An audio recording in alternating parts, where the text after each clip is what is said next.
Makanya namanya machine learning, kenapa? Karena itu memampukan suatu mesin untuk belajar dari experience. Nah, konteks experience di sini adalah data, ya. Nah, machine learning itu sendiri ya akan melibatkan yang namanya algoritma dan statistical model. Ya, kenapa kok berkaitan dengan statistical model? Karena proses belajar dari machine learning itu sendiri membutuhkan yang namanya data. Ya, di mana dari data-data yang ada atau dari historical data yang ada, si model tadi akan mengidentifikasi yang tadi juga sempat disebutkan oleh teman Anda, pattern ya, atau pola yang nantinya bisa digunakan untuk melakukan prediksi. Gitu. Ya, jadi ada beberapa hal yang saya highlight di sini ya, melibatkan algoritma, dia juga melibatkan yang namanya statistical model, ya. Dan ya yang namanya machine learning ini sangat menarik nih teman-teman, karena sekarang ini yang namanya machine learning itu digunakan ya dan sudah diaplikasikan di banyak bidang, ya. Mulai dari spam detection ya sampai ada yang namanya self driving car. Ya, dan implementasinya itu makin ke sini tuh makin ini ya, makin mind blowing kalau menurut saya. Oke, itu. Nanti saya akan juga coba share ya, nanti di akhir slide saya akan coba share mengenai bagaimana implementasi machine learning di online travel agency seperti tiket.com. Oke. Oke. Nah, berikutnya. Tentunya teman-teman juga pernah mendengar ataupun melihat atau mungkin pernah merasakan sendiri ya beberapa aplikasi dari machine learning. Nah, mungkin ada yang mau share nih dari teman-teman, silakan. Adakah yang mau share?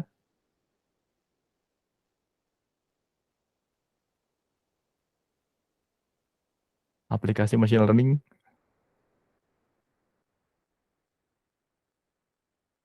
Silakan silakan. Oh, Mas Syair lagi. Silakan silakan, Mas. Oke. Kalau machine learning mungkin Mhm, ini ya, spam detection di Gmail mhm, itu kan mhm, ada mhm, buat ngeklasifikasiin dia spam atau enggak gitu. betul betul. Terus mungkin kalau ChatGPT itu masuknya masih machine learning atau udah deep learning? Yep, masuk masuk. Udah masuk. Karena deep learning itu bagian dari machine learning sebenarnya. Oh, oke. Ya itu sih mungkin setahu saya yang sering dipakai Yang oleh sering saya. dipakai ya. Oke oke. Mungkin dari teman-teman yang lain ada yang mau share nih pengalaman exposure dengan machine learning sebagai pengguna ya misalkan.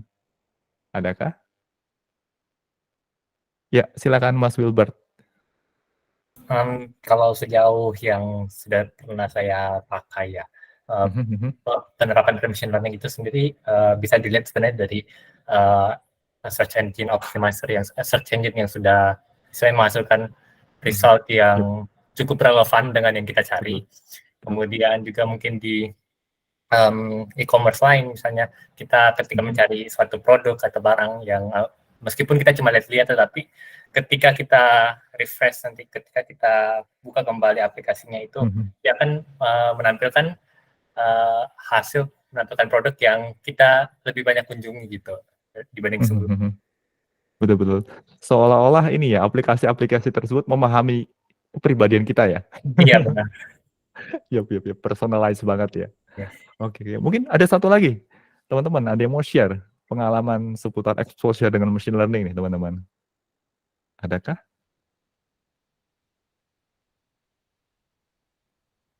Nggak usah malu-malu, share aja.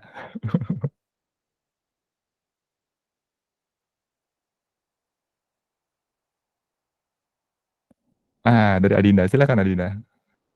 Oke, kalau dari aku sendiri sih lihat contohnya tuh di aplikasi online shop ya. Misalkan nih kita tuh sering banget searching tentang fashion wanita. Jadi pada akhirnya di explore kita tuh banyak fashion wanita yang direkomendasiin karena mesin itu mempelajari perilaku kita kalau kita suka sama fashion wanita. Kurang lebih gitu, Mas. Yap. Oke.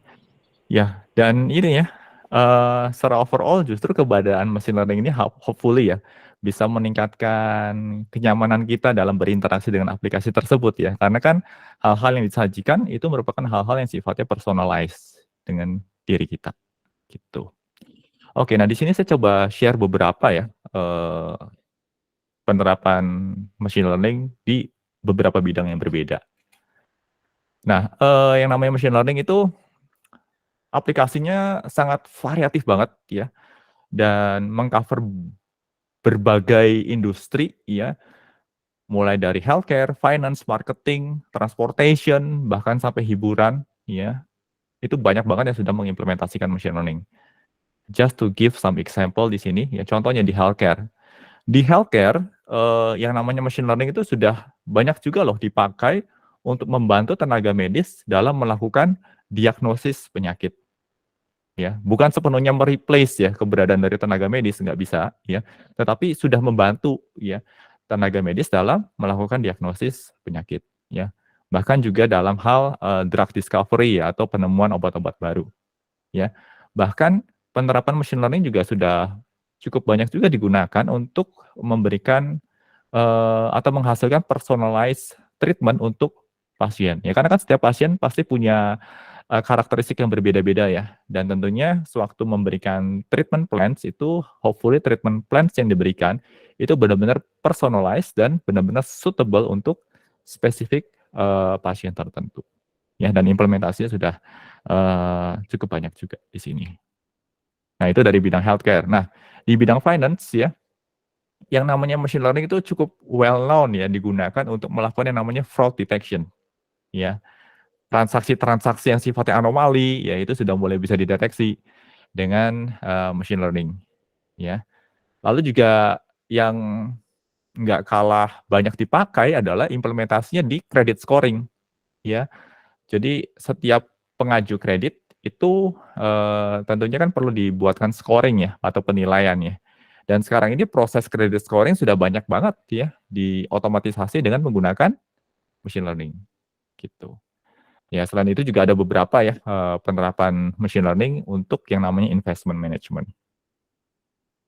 Kalau di bidang marketing ya, wah ini yang saya rasa sangat banyak ya implementasinya ya machine learning ini.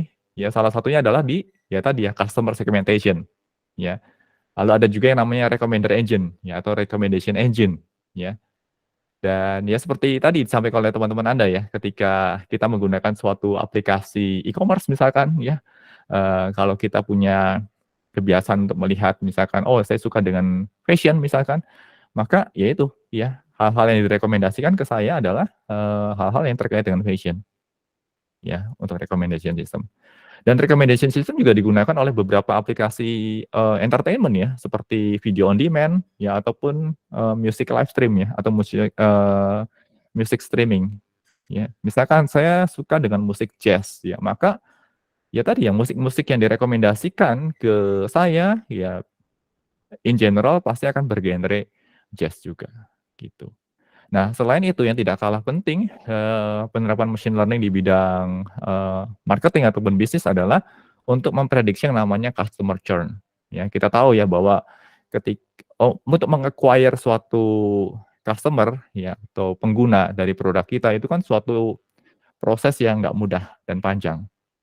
Dan tentunya ya, ketika customer yang sudah menggunakan produk kita memutuskan untuk berhenti menggunakan produk kita, itu kan suatu loss yang cukup besar. Nah, machine learning juga cukup banyak digunakan ya untuk memprediksi customer-customer mana aja yang sudah kita miliki yang nantinya akan berpotensi untuk berhenti menggunakan produk kita. Gitu. Ya, ini sekedar gambaran ya mengenai seberapa luasnya penerapan machine learning. Gitu. Tapi nanti saya akan coba share juga penerapan yang lebih spesifik ya terkait aplikasi machine learning di online travel agency seperti Tiket.com. Gitu. Oke. Wah, ini seperti pop quiz ya.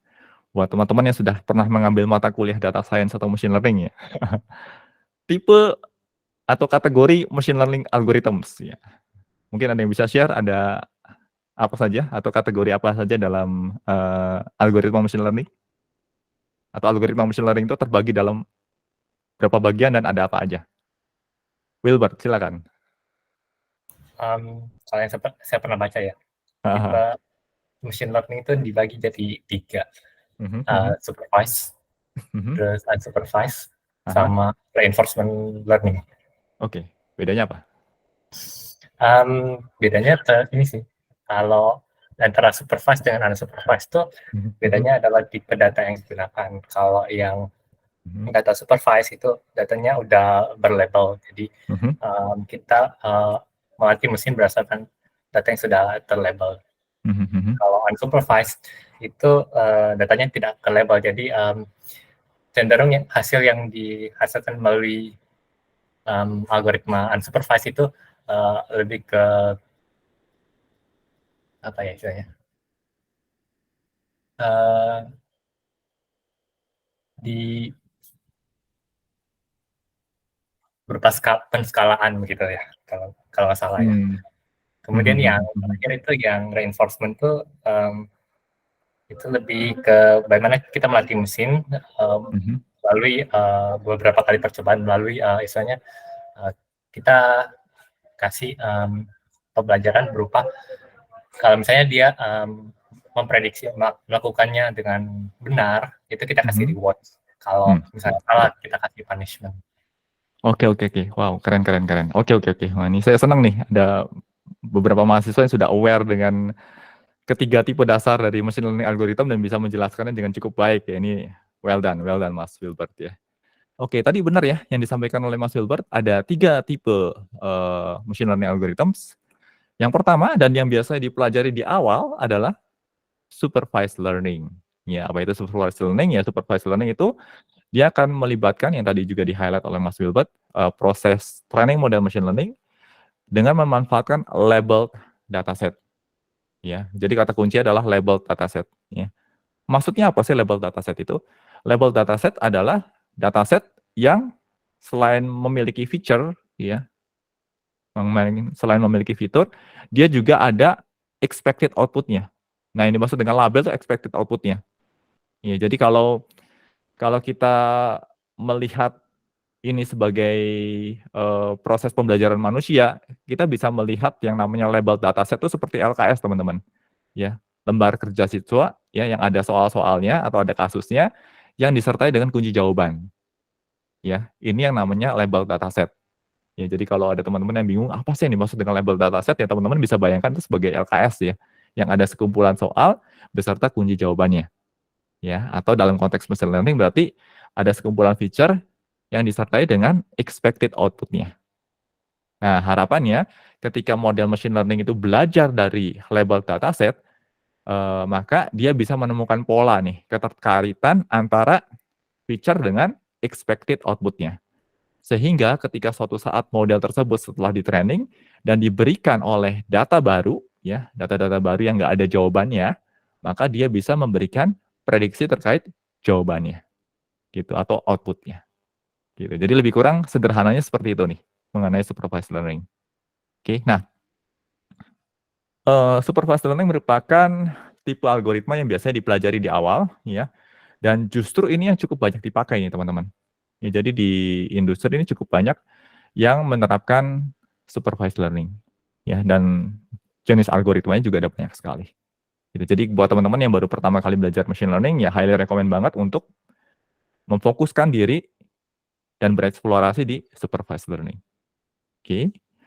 Lalu tipe kedua yang tadi disampaikan oleh Mas Wilbert juga benar, ada yang namanya unsupervised learning. Ya, nah, berbeda dengan supervised learning, pada unsupervised learning, ini proses training model itu melibatkan data-data yang sifatnya unlabeled. Ya, artinya ada sekumpulan feature, tetapi tidak ada expected output-nya. Ya, lah. Contoh kasusnya seperti apa? Atau tujuannya untuk apa? Ya, tujuannya adalah untuk mengidentifikasi pattern. Ya, contohnya, kita punya dataset customer nih, ya. Dan berdasarkan dataset customer tersebut, kalau kita menerapkan algoritma unsupervised learning, maka kita bisa set ya, atau kita bisa request ke machine learning model kita, oke, tolong dari data customer yang kita miliki ini, tolong segmentasikan atau bagi atau kelompokkan menjadi 5 kelompok atau 5 cluster. Ya, maka nanti si algoritma atau model machine learning-nya akan mengkelompokkan data-data customer kita ya ke dalam 5 kelompok. Seperti itu. Clear ya? Berdasarkan kedekatan antar feature-nya.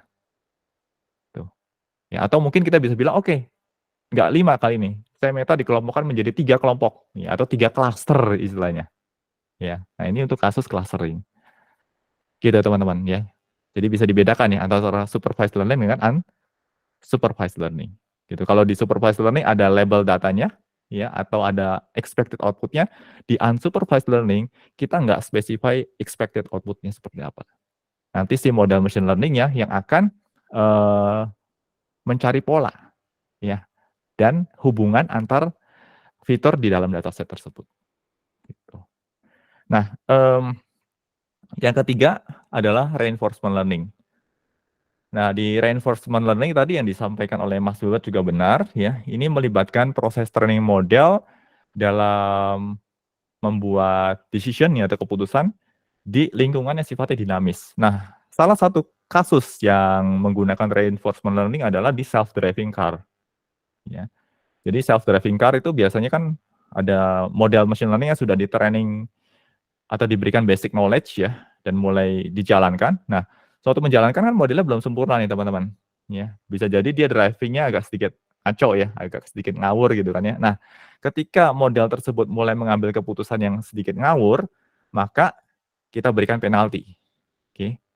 Lalu ketika model tersebut sudah kembali on track, kita berikan yang namanya reward. Gitu. Ya, jadi kata kuncinya adalah pemberian reward dan penalti. Ya, nah, dengan reward dan penalti tersebut, maka si model tadi akan makin pintar dan makin pintar. Ya, atau akan terus belajar untuk memperbaiki dirinya. Oke, nah ini yang namanya reinforcement learning. Kata kuncinya adalah tadi ya, pemberian feedback berupa rewards dan penalties, dan model atau algoritma reinforcement learning ini biasa diterapkan untuk lingkungan yang dinamis atau dynamic environment. Contoh kasus yang paling real adalah di self-driving car. Gitu teman-teman. Clear ya harapannya ya. Ini adalah 3 tipe machine learning algorithm yang dasar. Oke. Next ya. Tahapan yang biasa disertakan atau dilibatkan dalam membangun sebuah machine learning model. Nah, di sini saya akan coba bagi tahapannya ke dalam 5 tahapan. Ya. Tahapan yang pertama adalah data preparation. Ya, ini kembali mengingatkan bahwa yang namanya machine learning model adalah model yang akan belajar dari past experience. Nah, konteks past experience di sini adalah dataset. Artinya, tahapan pertama ini merupakan tahapan yang sangat-sangat krusial atau sangat-sangat penting sekali. Kita nggak akan mungkin memperoleh model machine learning yang baik, ya, yang punya tingkat akurasi yang baik tanpa didukung oleh dataset yang baik juga. Ya mungkin kalau teman-teman pernah mendengar istilah statistika itu kan ada yang namanya garbage in, garbage out ya. Tanpa didukung oleh dataset yang bersih, tanpa didukung oleh dataset yang representatif, sangatlah tidak mungkin bagi kita untuk bisa memperoleh model machine learning yang baik. Gitu. Jadi tahapan pertama ini terkait dengan data preparation. Ya. Kembali merefleksikan ya di masa-masa awal ketika data science itu mulai booming ya, itu kan banyak banget company yang memang tergesa-gesa ya, oh ya kami mau memiliki tim data science yang baik gitu kan ya. Lalu mereka hire banyak data scientist dan membangun tim data science ya. Tetapi mereka lupa ya bahwa data science itu nggak akan mungkin pernah bisa berjalan dengan baik tanpa ada bahan baku dasar yang baik juga, yaitu data. Ya. Di tiket.com kita cukup bangga juga ya, karena di tim DS ini kita juga didukung oleh keberadaan tim data engineer yang sangat solid. Ya, dan ya ini, tim data engineer itu yang benar-benar memprepare data, yang membangun data platform di tiket.com, sehingga bisa menyuplai data-data yang berkualitas ya ke tim data science. Ya, jadi ini tahapan yang seringkali disepelekan, padahal ini merupakan tahapan yang sangat krusial, data preparation. Oke, nah setelah datasetnya ada, ya setelah dilakukan beberapa eksplorasi mengenai dataset dan memahami konteks datasetnya, maka tahapan berikutnya adalah terkait dengan fitur. Ya, kalau datasetnya berupa data tabular, maka fitur itu bisa teman-teman bayangkan sebagai kolom, ya kolom-kolom. ya, kolom-kolom data. Nah, fitur itu along the way bisa jadi kita akan menghasilkan fitur atau kolom baru ya berdasarkan hasil kalkulasi dari beberapa kolom yang sudah ada sebelumnya. Nah, proses menghasilkan sebuah kolom baru atau fitur baru ini yang dikenal dengan istilah feature engineering. Ya, jadi kalau teman-teman belajar machine learning dan across dengan suatu term yang namanya feature engineering, nggak usah bingung ya teman-teman ya. Jadi untuk menyederhanakan yang namanya feature engineering adalah proses untuk menghasilkan kolom baru ya dari dataset tabular kita yang merupakan hasil kalkulasi dari kolom-kolom lain yang sudah ada. Ya, ini yang namanya feature engineering. Ya, jadi kalau baca, oh feature engineering apa sih maksudnya ya? Maksudnya seperti itu. Ya. Nah, lalu kita kan Indian akan memiliki banyak sekali feature ya, banyak sekali kolom-kolom. Ya. Dan ya tadi ya, feature-feature tadi ada kolom-kolom tadi itu digunakan untuk melakukan proses prediksi. Tetapi ya, kita juga mesti aware ya, enggak semua kolom yang kita miliki dari dataset kita itu memiliki kontribusi yang signifikan dalam melakukan proses prediksi. Ya, tentunya kita perlu pilih nih, ya, fitur-fitur mana aja yang bisa kita sertakan untuk mendukung proses pembelajaran mesin kita. Nah, proses ini dikenal dengan istilah feature selection. Dalam feature selection, salah satu hal yang penting banget adalah domain knowledge, ya, pemahaman terkait konteks dari datanya. Itu penting banget. Ya, selain itu memang ada beberapa tools yang bisa kita gunakan untuk melakukan proses feature selection. Tetapi domain knowledge itu punya peranan yang sangat penting. Gitu. Oke. Itu tahapan kedua, feature selection, ya. Lalu berikutnya, ya, setelah kita memiliki tadi ya dataset yang sudah dibersihkan, lalu fitur-fiturnya juga kita sudah pilih, ya. Tahapan selanjutnya baru memasuki yang namanya model training, ya, di mana kita akan menggunakan dataset tadi untuk men-training model machine learning kita. Nah, di sini tentunya akan melibatkan beberapa algoritma, ya, dan tentunya algoritma yang kita pilih juga disesuaikan dengan kasus, ya. Misalkan kalau kasusnya kasus classification, tentunya kita akan memilih beberapa algoritma yang memang cocok untuk kasus classification, ya. Kalau kasusnya adalah kasus regresi misalkan, maka kita juga akan memilih beberapa algoritma yang cocok untuk kasus regresi atau regression tadi, gitu, ya. Dan biasanya proses training model itu kita akan running beberapa model machine learning in parallel nantinya, ya, supaya nanti di akhir bisa kita bandingkan, ya, model mana nih yang paling sesuai untuk konteks data kita, gitu. Oke. Nah, ini yang cukup menarik ya, karena kebanyakan students tuh waktu belajar tuh lebih banyak fokus di sini ya, di model training ya. Padahal justru proses yang memakan banyak waktu dan membutuhkan banyak experience itu justru di ini nih, dua yang awal, data preparation dan feature selection. Gitu. Karena di proses model training ini kan sebenarnya bisa kita otomatisasi. Gitu.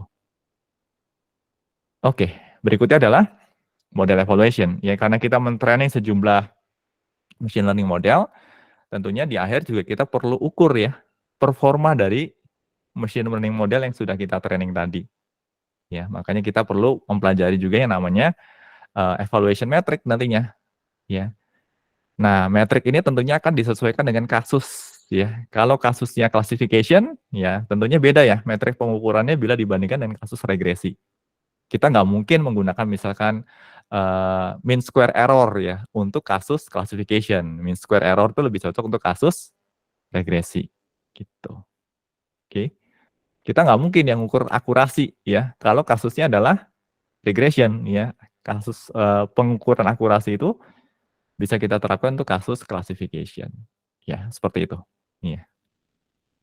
Oke, lalu berikutnya setelah dilakukan proses evaluasi, akhirnya kita bisa menentukan ya model mana nih yang mau kita pilih untuk kita implementasikan. Dan akhirnya sampailah kita ke tahap yang kelima, yaitu model deployment. Dan ini teman-teman ya, kalau berdasarkan pengalaman saya ini merupakan moment of truth nih teman-teman. Dan ini merupakan momen yang apa ya, menjadikan tim data science dan machine learning engineer tuh momen yang bikin deg-degan, tapi juga momen yang bikin kita sangat-sangat puas ya. Kenapa? Karena hasil kerja keras kita itu finally bisa kita deploy ke production dan melayani banyak user. Ya ini momen yang luar biasa banget. Apalagi setelah kita melihat metriknya ya, oh model machine learning kita ternyata sudah melayani sekian banyak user misalkan. Ya, ini luar biasa banget lah. Ini excitement yang apa ya, yang nggak bisa dinilai ya. Ini something yang very very precious ya, very very precious. Gitu. Oke, itu kira-kira tahapan yang biasanya dilibatkan ya dari proses machine learning model life cycle, teman-teman. Oke, nah berikutnya saya juga mau sedikit cerita. Saya nggak akan deep dive ke area ini, ya. Tapi saya mau sedikit share aja supaya teman-teman juga dapat gambaran yang lebih clear ya mengenai machine learning. Oke. Di bidang AI atau lebih spesifiknya di bidang machine learning itu nggak semuanya good ya. I mean we still have some challenges ya. Kita masih punya banyak sekali PR dan punya banyak sekali tantangan-tantangan. Ya, dan di sini saya mau coba share beberapa di antaranya. Ya, supaya nanti teman-teman juga punya perspektif terkait ini.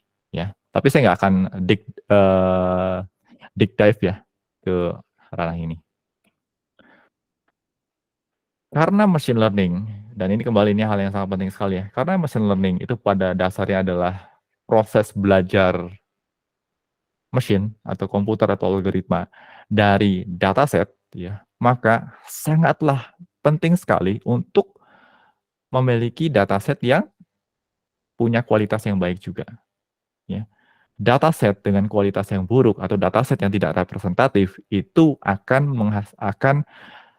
berujung pada machine learning model yang punya poor quality.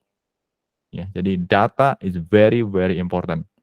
Data itu merupakan bahan baku dari machine learning, ya, atau machine learning model. Oke, dan ini nggak boleh disepelekan. Lalu berikutnya ya sama terkait dengan data ya. Kalau data kita nggak representatif dan kalau data kita bias ya, maka ini juga bisa berujung pada produk machine learning model yang akhirnya bias juga. Di beberapa tahun yang lalu ini sempat jadi kasus yang cukup besar nih teman-teman, ya di US waktu itu. Dan ini terkait dengan credit scoring. Ya, ternyata setelah dideploy dan diaplikasikan, automated credit scoring-nya punya tendensi untuk diskriminatif terhadap ras tertentu. Ya.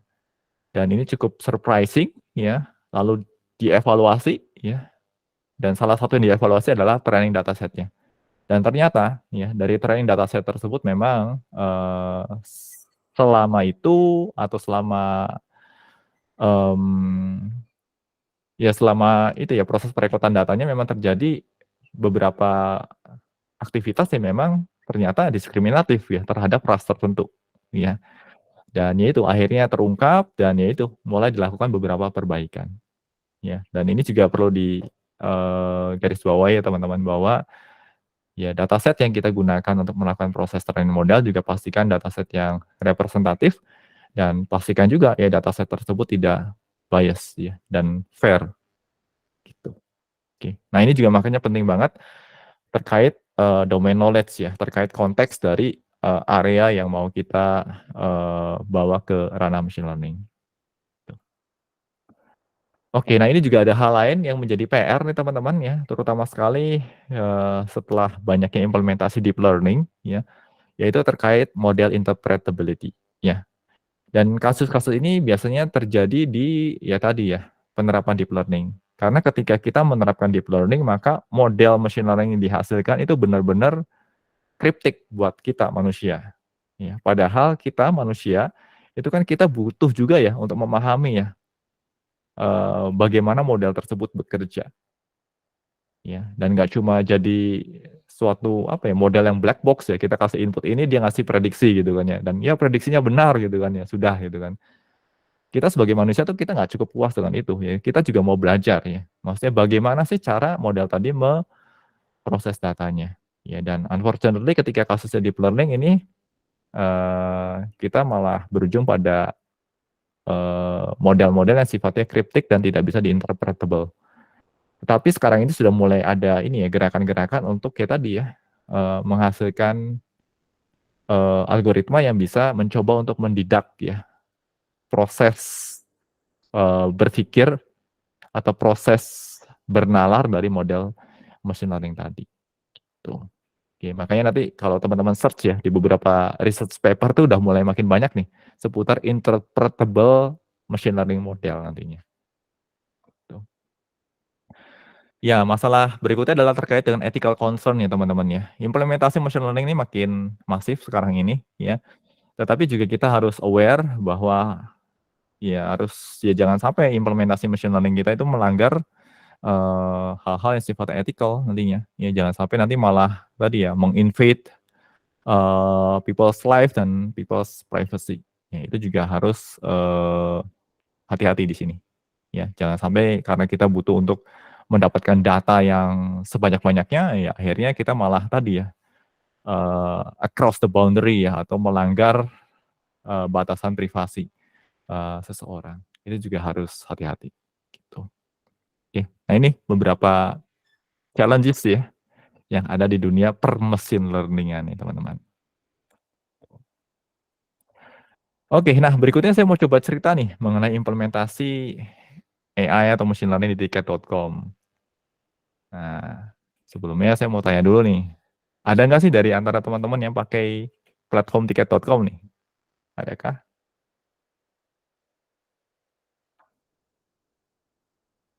Belum ada? Aduh. Ada ya? Ada lah ya. Ya, tiket.com ini merupakan online travel agency ya. Dan ya terutama sekali buat teman-teman yang kemarin ini ya, apa? Mungkin ada di antara teman-teman juga yang ikutan ini ya, konsernya Blackpink. Ya kita juga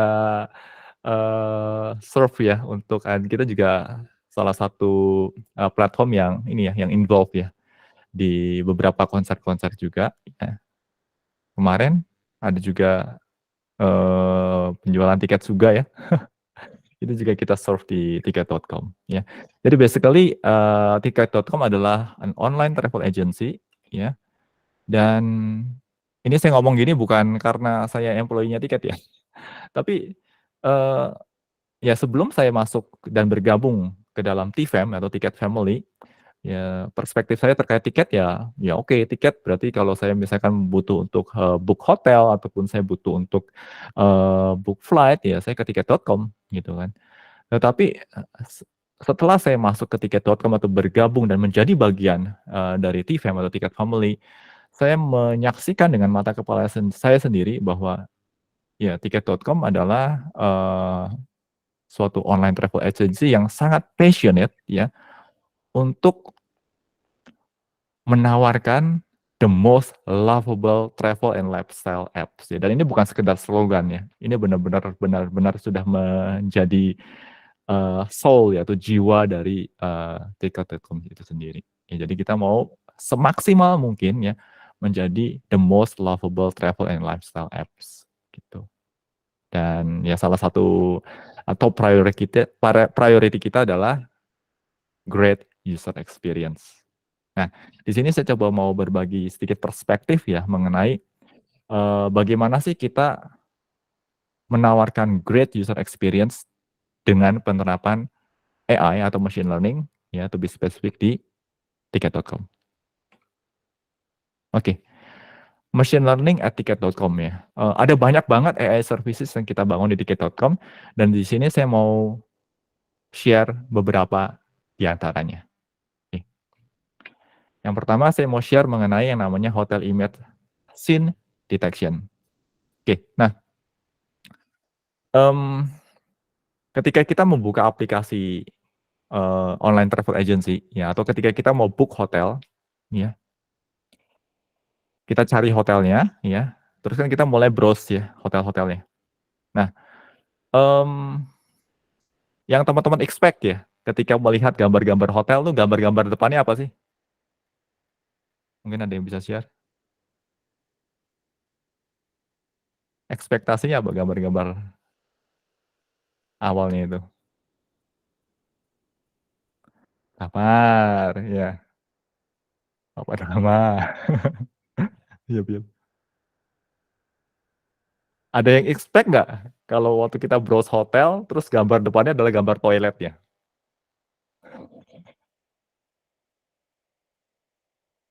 Enggak kan ya? Ya, yang kita expect itu kan kalau di awal tuh pasti gambar kamarnya, atau gedung hotelnya, atau kolam renangnya, misalkan ya. Dan ya foto ataupun gambar mengenai kamar mandi ataupun toilet, ya itu mungkin bisa disertakan ya, tetapi itu kita nggak expect ada di urutan awal, ya nggak? Kita nggak expect itu ada di urutan awal. Kita expect ya mungkin di belakang-belakang, ya. Tapi bisa terjadi ya, bisa terjadi kalau prosesnya dilakukan secara manual ya, proses upload gambarnya dilakukan secara manual dan tidak ada proses inspeksi yang proper ya, atau proses inspeksinya dilakukan secara manual, maka ada kemungkinan ya gambar toilet tadi itu muncul di awal.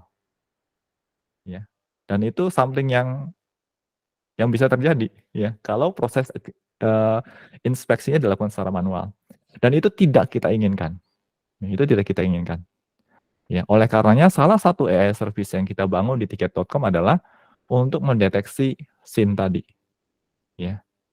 Untuk memastikan bahwa foto-foto yang terkait dengan hotel yang muncul di urutan awal itu adalah ya tadi ya, gedung hotelnya, balkoninya, ya, kolam renangnya, ataupun kamarnya, dan bukan kamar mandi ya, ataupun toiletnya.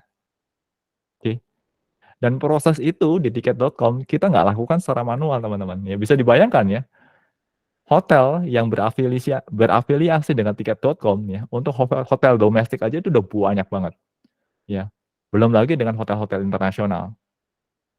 Kalau kita lakukan proses inspeksinya secara manual, itu sangat-sangat labor intensif dan sangat-sangat time consuming. Ya, di tiket.com ya, kita membangun AI services ya untuk membantu ya tadi ya, proses deteksi image ya terkait dengan scene detection. Gitu. Ya, dan ini implementasi computer vision ya, buat teman-teman yang pernah belajar computer vision ya, salah satu implementasinya ini. Gitu. Dan nggak cuma scene detection, teman-teman. Kita juga mau memastikan bahwa gambar-gambar ya yang diupload oleh partner hotel kami ya, atau partner akomodasi kami itu juga memiliki kualitas yang baik. Ya, artinya kita nggak expect ya ada gambar-gambar hotel yang blurry. Ya. Nah, makanya kita juga ada yang namanya blur detection. Tetapi kembali ya teman-teman ya, yang namanya foto itu kan ada yang namanya foto artistik ya. Jadi ada foto yang namanya foto bokeh gitu kan ya. Depannya fokus, nanti belakangnya blur gitu kan ya. Dan itu kan artistik ya. Nah, kita juga bikin AI services, kita juga bangun AI services untuk mendeteksi tadi. Ya, quite tricky, tetapi kita berhasil membangunnya. Ya, jadi ada yang namanya blur detection, dan kita bisa membedakan, atau si machine learning modelnya tadi bisa membedakan antara itu blurnya karena bokeh artistik, atau blurnya karena memang blurry images. Gitu. Ya. Nah itu implementasi yang pertama teman-teman. Ya, kebayang ya bagaimana machine learning itu benar-benar kita aplikasikan dan kita gunakan untuk ya tadi ya serve customer kita atau serve user kita. Oke, yang kedua adalah hotel search recommendation. Ya, ini juga sama. Ini terkait dengan ini ya, terkait dengan personality dari setiap pengguna tiket.com. Contoh, kalau kita punya user yang berdasarkan historinya dia selalu mencari dan booking hotel-hotel yang berbintang 5 misalkan, ya. Maka sewaktu dia search di platform tiket.com, maka secara otomatis kita juga harus merekomendasikan hotel-hotel yang bintang 5 juga, ya, agar fit with their profile. Ya, nggak mungkin dong, misalkan ini user yang memang biasa mencari dan melakukan booking hotel-hotel bintang 5, terus tiba-tiba kita rekomendasikan hotel-hotel bintang 1. Itu kan sesuatu hal yang memang akan mengecewakan customer kita nantinya. Ya, nah di tiket.com ya kita juga membangun yang namanya hotel search recommendation ya. Mungkin kalau teman-teman yang pernah belajar machine learning itu kan ada area yang namanya information retrieval ya. Ya, dan di area information retrieval itu juga ada yang namanya SRP ya, search rank page ya. Nah, ini kita terapkan di sini. Ya, kita pakai di sini, teman-teman. Gitu. Ya. Kan tentunya teman-teman kesal juga ya, misalkan, oh ya saya biasa booking hotel bintang 3 gitu kan ya.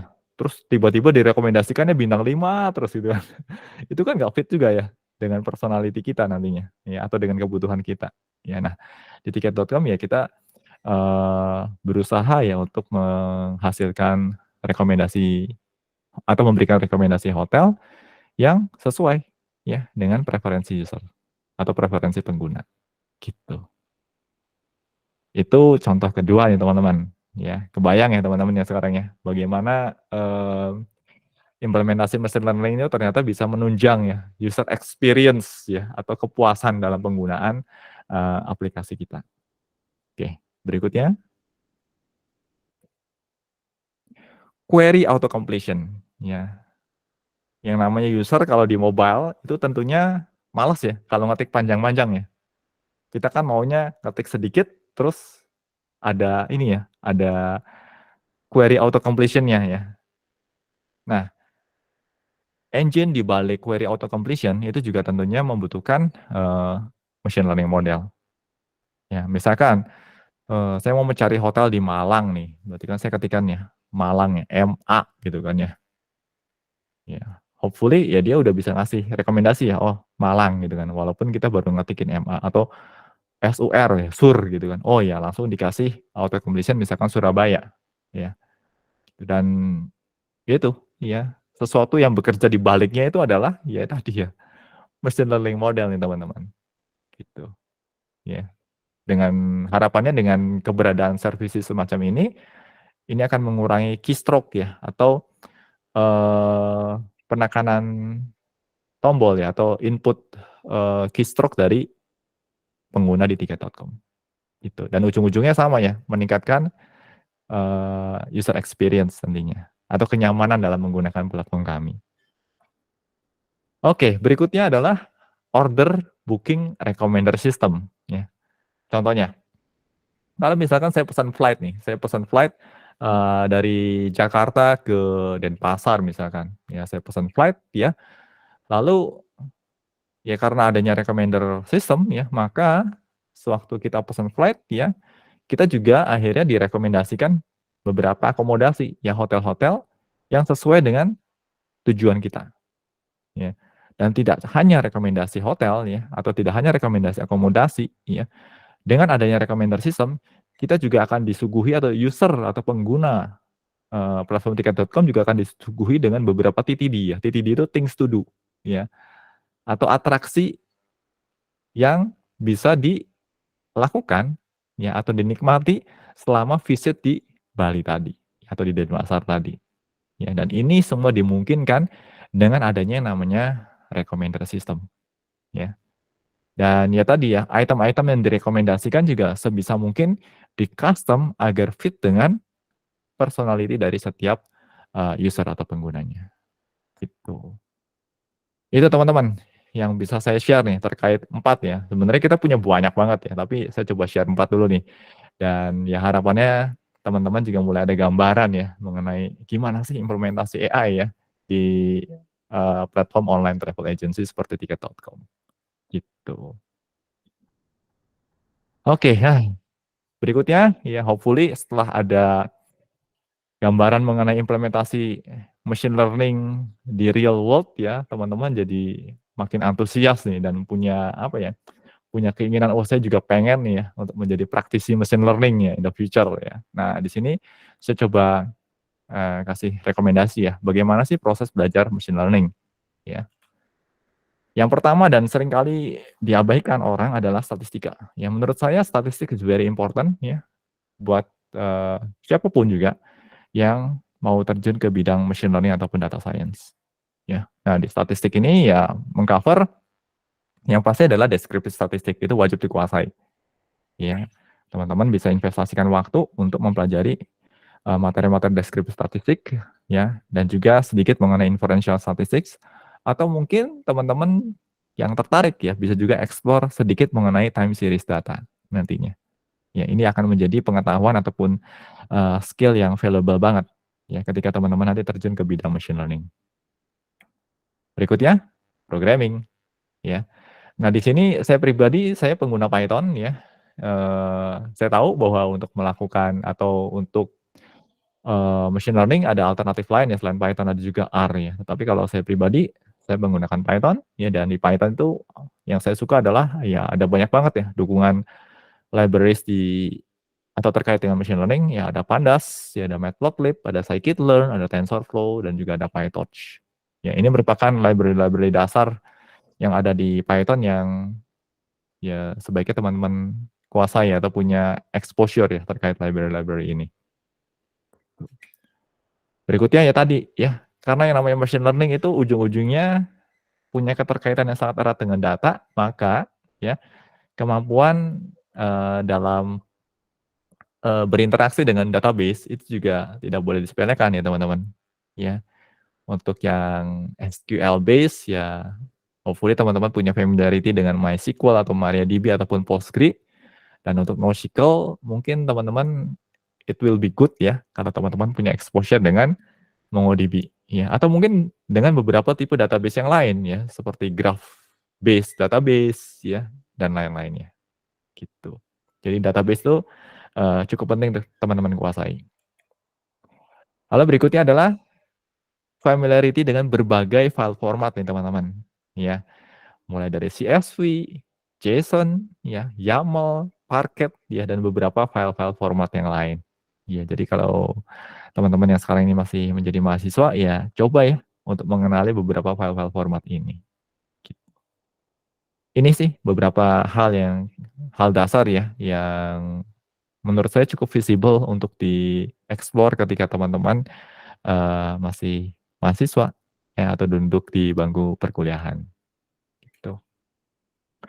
Lalu beberapa learning resources lain yang mungkin bisa saya rekomendasikan adalah ya kalau buku, ya salah satu buku yang sangat saya rekomendasikan adalah Machine Learning, tulisannya Profesor Andrew Ng ya. Ini non-technical book yang sangat inspiratif ya. Dan bukunya juga bisa diperoleh secara gratis nih kalau untuk Machine Learning. Ya teman-teman bisa googling mengenai ini dan ya bisa banyak belajar dari buku tersebut. Lalu untuk hands-on experience ya ada buku yang sangat bagus yang bisa saya rekomendasikan itu Hands-on Machine Learning with Scikit-learn, Keras, and TensorFlow. Ini bukunya bagus banget. Ya terbitannya O'Reilly.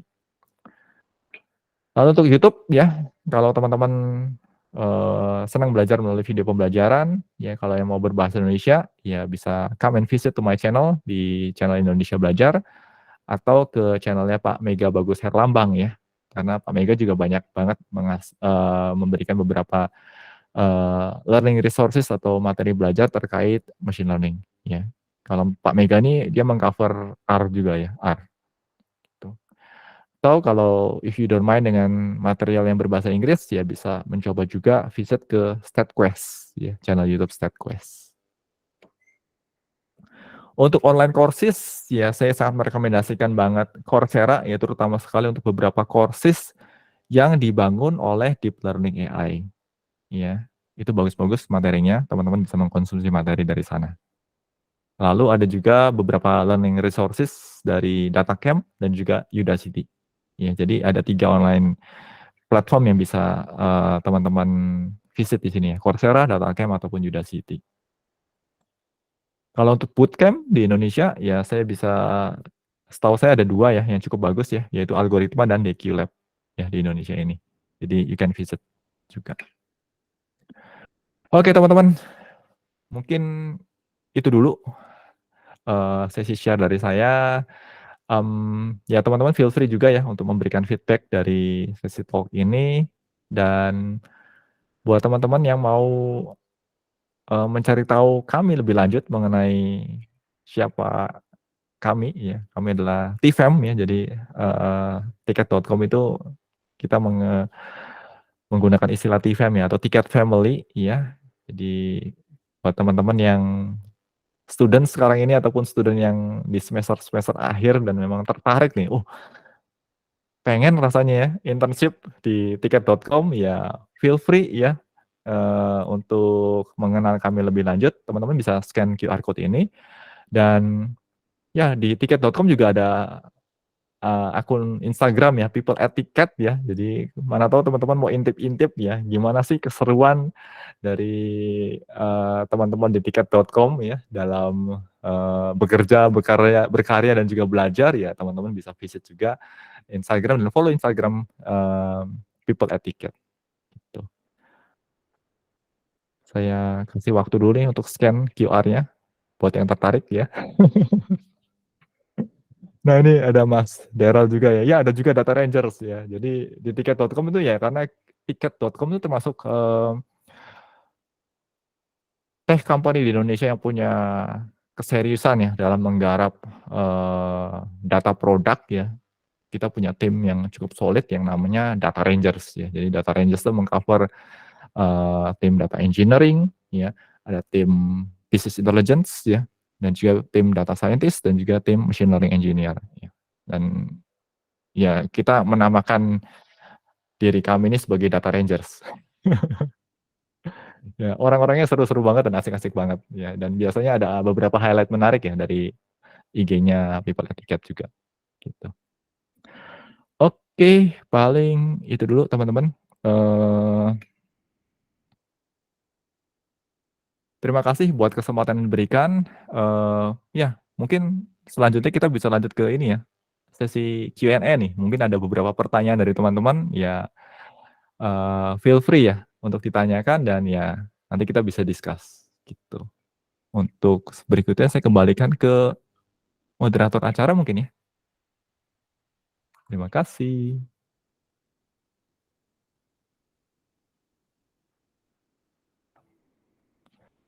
Makasih Mas Budi atas materinya yang luar biasa. Jadi buat sekarang masih ada sesi Q&A ya. Mau nanya kalau buat Mas Budi itu mau ditampung dulu pertanyaannya atau mau langsung dijawab aja? Langsung dijawab aja, langsung dijawab aja. Ini ada pertanyaan pertama ada Kanan, kepada Kanan dipersilahkan. Oke, sebelumnya thank you untuk kesempatannya. Sebenarnya mau tanya sih Kak, pengen tahu lebih banyak tentang masalah di industri terutama buat di tiket.com ya. Biasanya common case kayak gimana yang diselesaikan pakai machine learning gitu, dan ada nggak Kak kira-kira ide project untuk belajar machine learning untuk menyelesaikan masalah-masalah di dunia industri gitu sih. Thank you. Oke, nah iya, problem di industri ini ya ini saya paham bener sih ya, karena kan teman-teman kan di ini ya, di kampus, dan ya teman-teman belajar mengenai machine learning, tapi kan nggak bisa dipungkiri ya, kadang-kadang teman-teman, mungkin teman-teman juga ada yang merasakan ya, teman-teman seringkali merasa buta ya, gimana sih implementasinya gitu kan, dari apa yang saya pelajari ini nanti di real world-nya seperti apa, mungkin dan juga ada yang merasakan seperti itu ya, dan saya rasa ini hal yang wajar sih, hal yang wajar, dan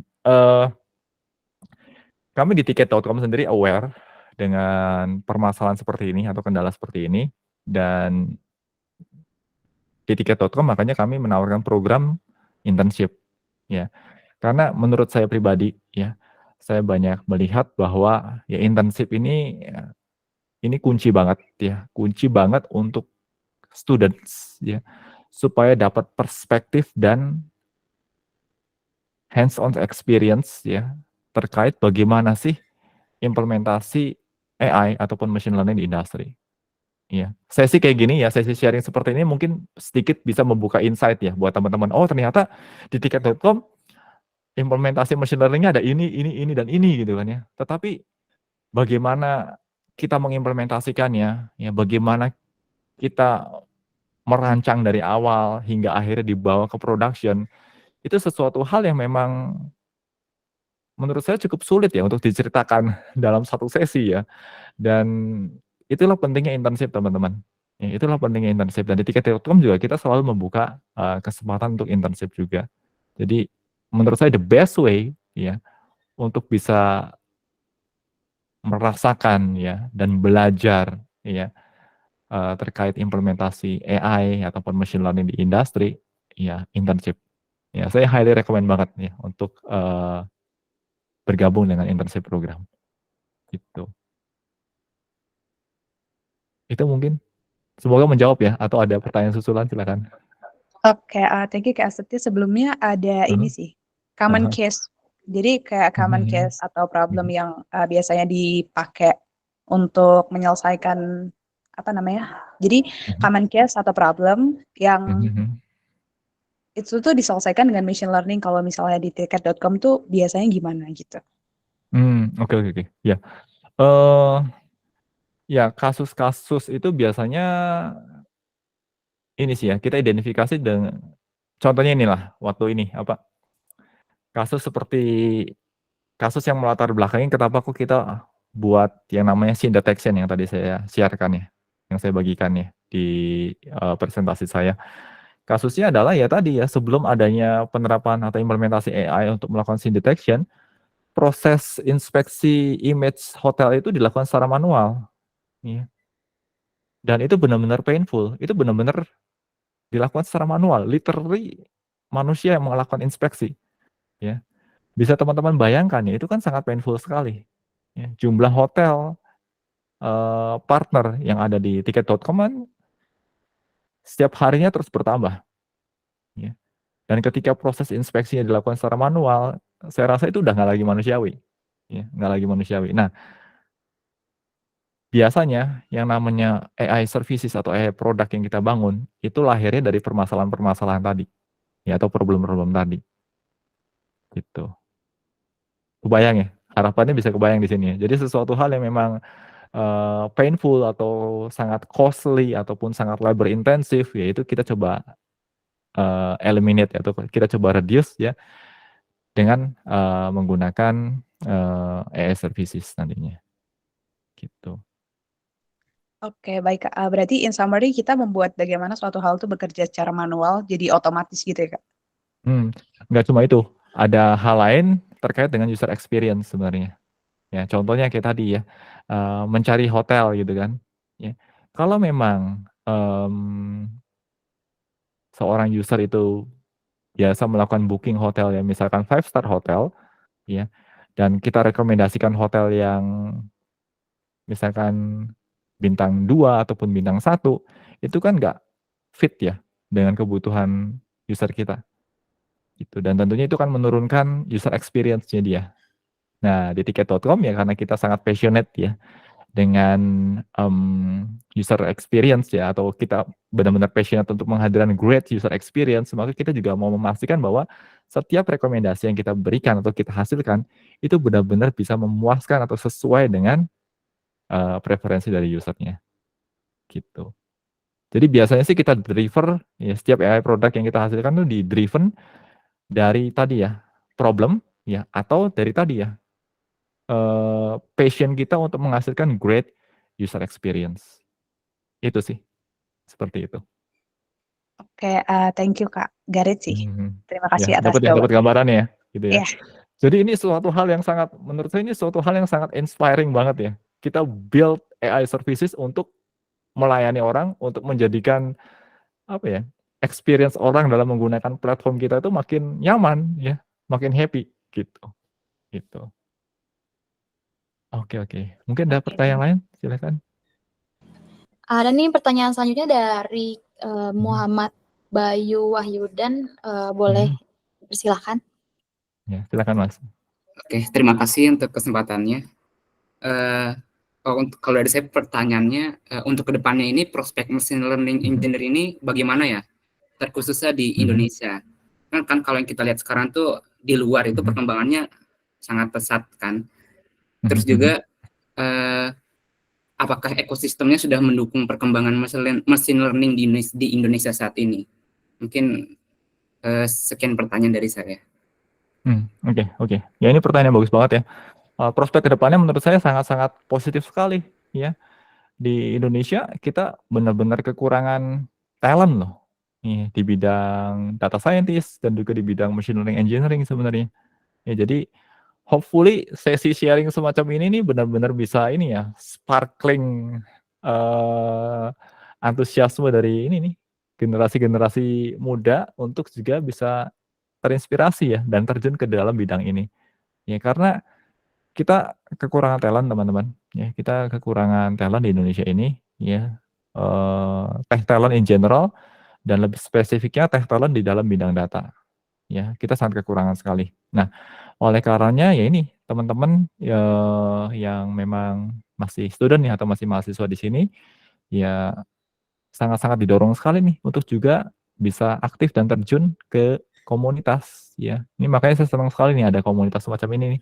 Ada GDSC ya.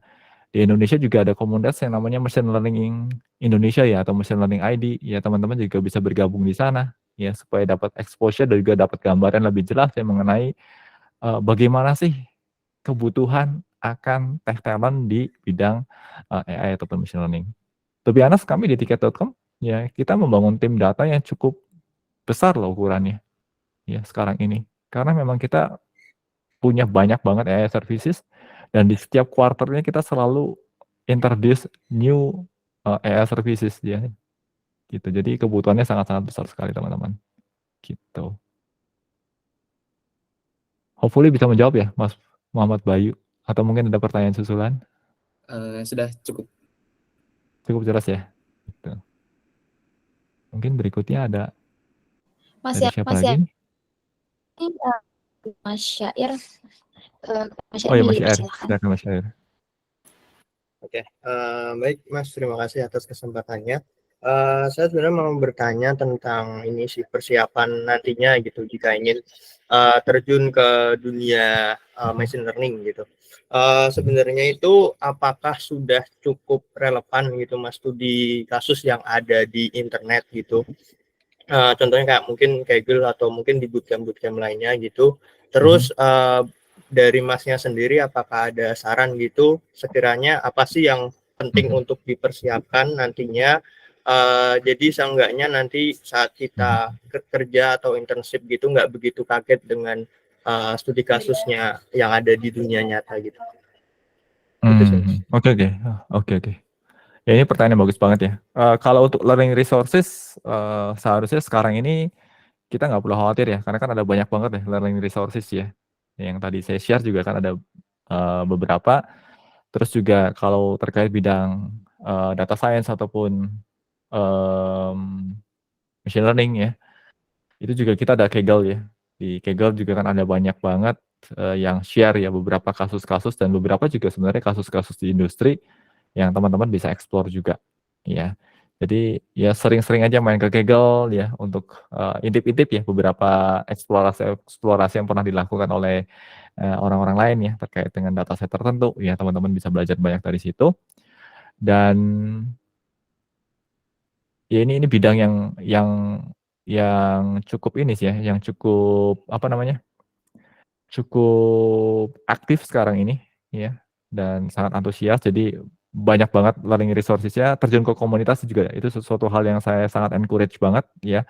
Jadi ketika teman-teman masih mahasiswa itu jangan hanya tertutup di lingkungan kampus saja ya, tetapi juga bisa ya tadi ya terjun ke komunitas dan bertemu dengan beberapa praktisi di komunitas juga dan belajar dari situ. Dan satu hal lagi adalah internship ya. Saya nggak pernah bosan-bosan untuk encourage ya teman-teman mahasiswa untuk terjun ke internship ya atau mengambil program internship karena dengan join di internship program teman-teman tuh benar-benar dapat real world experience ya terkait bagaimana sih suatu apa ya ataupun machine learning in spesifik itu diimplementasikan di industri gitu. Tapi kalau untuk learning resources nggak usah khawatir ya. Teman-teman bisa belajar dari Coursera misalkan ya. Terus teman-teman juga bisa explore data dari Kaggle, yaitu sangat-sangat membantu banget ya. Persiapan lain adalah ya tadi ya terjun ke komunitas, ya ikuti diskusi-diskusi yang ada di komunitas machine learning Indonesia, itu juga akan sangat-sangat membantu. Terus ya itu ya mulai melangkah ya teman-teman ya untuk terjun ke internship nantinya. Ya, karena internship itu sangat-sangat ini banget lah, sangat-sangat beneficial menurut saya. Gitu. Clear ya, Mas Syair ya? Atau ada pertanyaan lain, Mas Syair? Udah sih Mas, berarti intinya lebih banyakin explore gitu ya Mas, terutama join di komunitas dan kalau bisa mungkin ikut internship gitu. Menjawab sih Mas, Ya, terima kasih Mas. Clear ya. Internship itu ini ya, diupayakan banget ya teman-teman ya. Tolong diupayakan banget tuh internship itu, karena itu benar-benar sangat-sangat membantu sekali. Iya, sangat-sangat membantu sekali. Gitu. Oke, ada pertanyaan lain kah dari teman-teman? Adakah? Ya, silakan. Mas Hanan ya? Sorry. Mbak Hanan, sorry. Gimana? Oke, thank you Kak buat kesempatannya. Just wanna know lagi sih Kak tentang time series. Tadi kan sempat mention time series gitu kan. Nah, untuk ML machine learning sekarang itu tren atau metode yang dipakai itu misalnya tadi kan sempat ada time series, terus is there like linear regression or natural language processing gitu. Nah, itu yang sekarang jadi tren untuk menyelesaikan problem tuh kira-kira apa ya Kak? Gitu sih. Oke. Kalau di kami di tiket.com itu kita punya banyak banget AI services, dan setiap AI services itu ya memang spesifik ke bidang-bidang tertentu. Ya contohnya kayak tadi image detection itu kan berarti ke computer vision. Kita juga explore computer vision. Ya. NLP juga kita explore sebenarnya. Ya. Kayak terkait sentiment analysis misalkan, atau terkait email classification ya. Dan kita explore juga di bidang NLP. Iya. Jadi oke, machine learning itu sendiri bidang yang sangat luas ya teman-teman ya. Jadi luas banget. Kayaknya nggak mungkin juga ya teman-teman untuk menguasai banyak bidang di dalam machine learning itu sendiri. Nah di sini teman-teman bisa memilih, maksudnya belajar in general ya, dan mengetahui ya, oh ini lingkup besarnya seperti ini loh. Ada yang namanya computer vision, ada yang namanya NLP, ada yang namanya time series analysis misalkan ya. Terus ada yang namanya recommender system ya. Itu teman-teman perlu mengetahui broad area-nya ya. Tetapi dari sekian banyak area itu, kalau boleh saya sarankan ya teman-teman nanti pilih ya. Area-area mana yang memang teman-teman punya bidang ketertarikan tertentu dan coba dalami itu nantinya. Gitu. Clear ya? Karena kayaknya hampir nggak mungkin sih ya untuk bisa expert di setiap bidang tadi. Gitu. Itu sih. Kalau Mbak Hanan sendiri gimana nih kira-kira sejauh ini? Punya ketertarikan di ranah mana nih? Oke, kalau saya pribadi saya emang tertarik di machine learning lebih ke kayak data science atau data analysis gitu sih Kak. Tapi kalau untuk ke arah NLP itu ada ketertarikan kah? Masih Atau belajar information sebenarnya retrieval?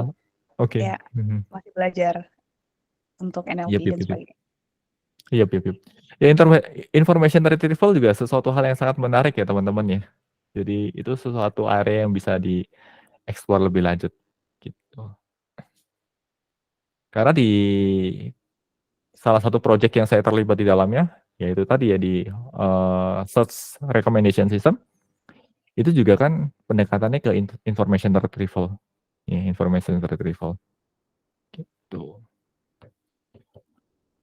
Oke Kak Setia, thank you banget untuk jawabannya. Hopefully jadi ada gambaran ya teman-teman ya terkait implementasi AI atau machine learning, khususnya ya lebih spesifik di ini ya, di yang bisa saya ceritakan mungkin yang di online travel agency ya. Dan saya baru share 4 itu ya, sebenarnya kita ada banyak banget ya. Saya share 4 dulu nih biar nggak overwhelm nih. Ada pertanyaan lain kah dari teman-teman?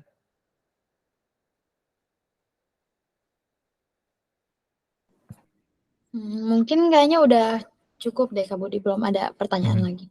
Oke. Ya, berarti tadi yang saya dapat tuh kalau misalnya kita ikut internship tuh berarti penting banget ya buat kita sekarang mahasiswa umumnya gitu. Yes, sangat penting kalau menurut saya. Sangat-sangat penting. Ya, apalagi tiket.com juga kan tadi ngasih kesempatan kita buat ada internship, apalagi katanya seru banget kan kalau di tiket.com. Jadi kayak kalau misalnya aku juga mau nanya nih sebelumnya Kak, kalau misalnya internship di sana tuh kira-kira fokusnya ke machine learning, kita fokus ke machine learning tuh nanti kita belum ada pengalaman-pengalaman tersebut kayak gitu tuh, atau kayak belum tahu tentang machine learning segala macam tuh nanti kayak berarti itu bakal diajarin juga kan Kak di sana? Oke. Nah, internship di tiket.com atau lebih spesifiknya di tim data science dan machine learning engineering tentunya require certain understanding dulu ya, atau basic knowledge terkait machine learning, itu pasti. Ya, jadi nggak ngeblank banget mengenai machine learning. Dan ketika teman-teman internship di tim DS tiket.com, itu kita nggak ngajarin, ya. Jadi maksudnya nggak ada kurikulum yang spesifik yang kita berikan ke intern. Tetapi kita akan mengajak intern untuk dilibatkan ke dalam project. Gitu. Jadi proses learning-nya adalah learning by experience. Ya, contoh, ya, salah satu fase dalam machine learning itu kan ini ya, exploratory data analysis misalkan. Ya, nanti teman-teman dilibatkan nih, ya, untuk diberikan beberapa task yang terkait dengan proses EDA tadi nantinya. Ya, nah dari situ kan dengan mengerjakan task tadi atau dengan melakukan task tadi, ya, teman-teman kan dapat experience nantinya. Gitu. Kalau teman-teman bingung, nanti teman-teman bisa ngobrol-ngobrol ya dengan data scientist ataupun dengan engineer yang ada di tiket. Ya, oh ini saya ada pertanyaan nih terkait ini ya. Terus boleh dong kita bikin sesi sync ya atau sesi bincang-bincang untuk diskusi mengenai ini ya. Dan itu sangat-sangat memungkinkan banget. Gitu. Jadi ini hal yang menarik lah kalau menurut saya. Ya, jadi intern di tiket.com itu benar-benar kita rangkul dan benar-benar kita ini ya, kita ajak ya untuk terjun langsung ke project. Ya. Jadi bukan dijejeli materi courses lagi ya kalau di tiket.com, tetapi langsung diterjunkan ke dalam project. Ya, gitu. Ya lagi kalau misalnya langsung terjun ke project tuh jadi kayak kita langsung ngerasain langsung juga gitu kan ya. Betul, betul. Betul banget. Seru banget kok, seru banget. Iya, buat teman-teman juga kalau misalnya tertarik tadi bisa diisi yang link tadi yang dikasih dari tiket.com itu ya, Kak, ya? Yep. Atau ke Instagramnya tadi tuh, apa, Kak? People at Ticket. Nah, itu Bisa dicek di Instagramnya juga bisa ya? follow Instagramnya People at Ticket. Karena di People at Ticket itu nanti teman-teman dari tim people-nya tiket.com biasanya banyak share. Nah, itu tuh Mas Denis nih, Mas Denis Cito ya. Banyak share terkait ya seputar kehidupan TFM ya.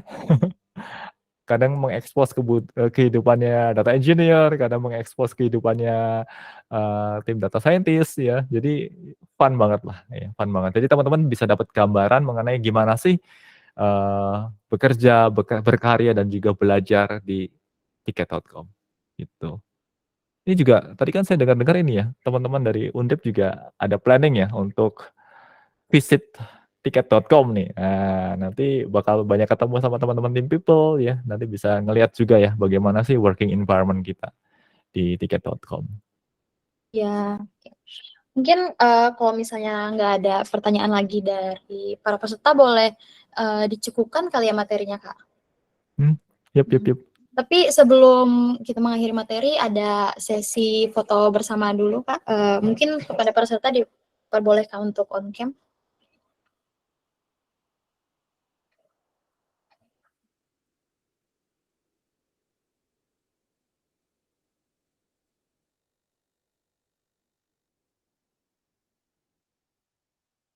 Ayo buat pada on cam ya.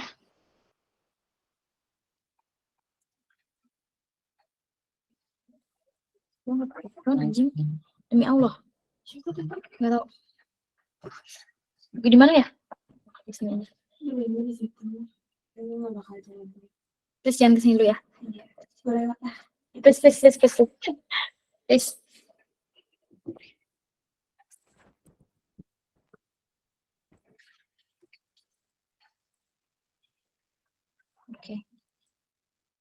Oke, mungkin dimulai ya fotonya. 1, 2, 3. Lagi. 1, 2, 3.